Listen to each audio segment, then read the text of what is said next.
All right, let me talk you through this graph that you see here. This is called the demographic transition. Sometimes you'll see 5 stages. I always teach 4, and this is what you need to learn right here. I'm going to talk you through with some sticky notes, the key points that you need to know. Right here, you'll see this wiggly-woggly spaghetti right here. And the reason that's happening is because birth rate and death rate are kind of all over the place in a what we call a third world or developing nation.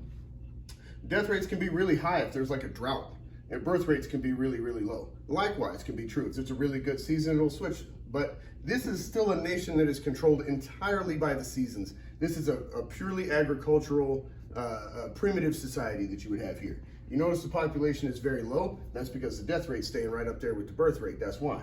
Now, as we start to get into this transition, you'll start to see this death rate really start to drop.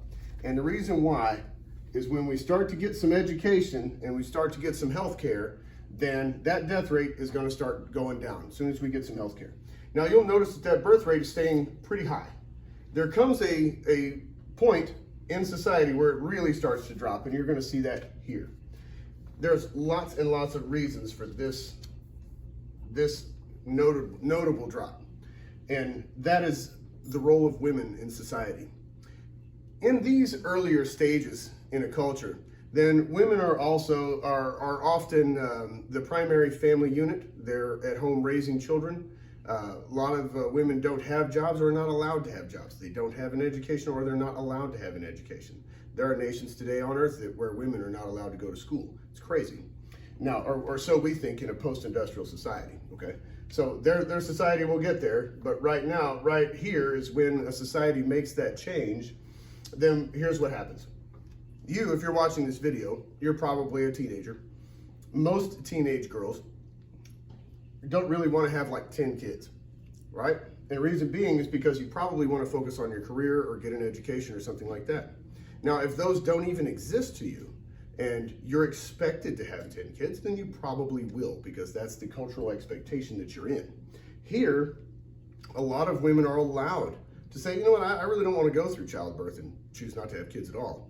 A lot of women say, you know, I haven't met the right person that I want to raise children with, so I'm not going to do that alone, and they don't have children. Or women want to say, you know what, I don't want to have kids right out of high school. I want to go to college, and I want to get a master's, I want to get a PhD, I want to be Dr. something, and I want to drive a very nice Mercedes. I really don't want to chase 10 kids around, right?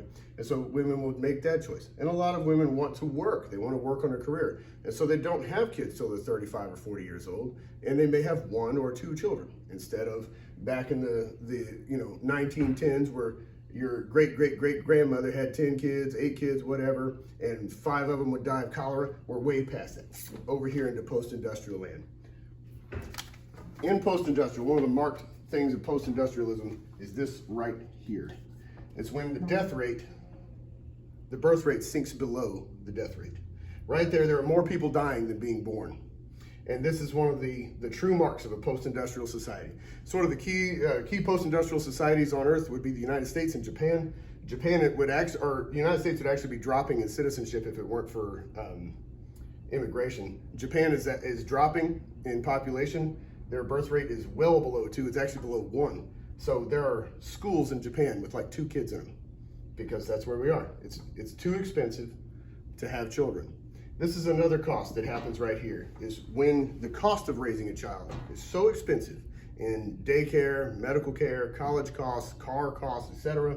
When it becomes so expensive to have a child that it's cost prohibitive, now we're in a fully post-industrial society.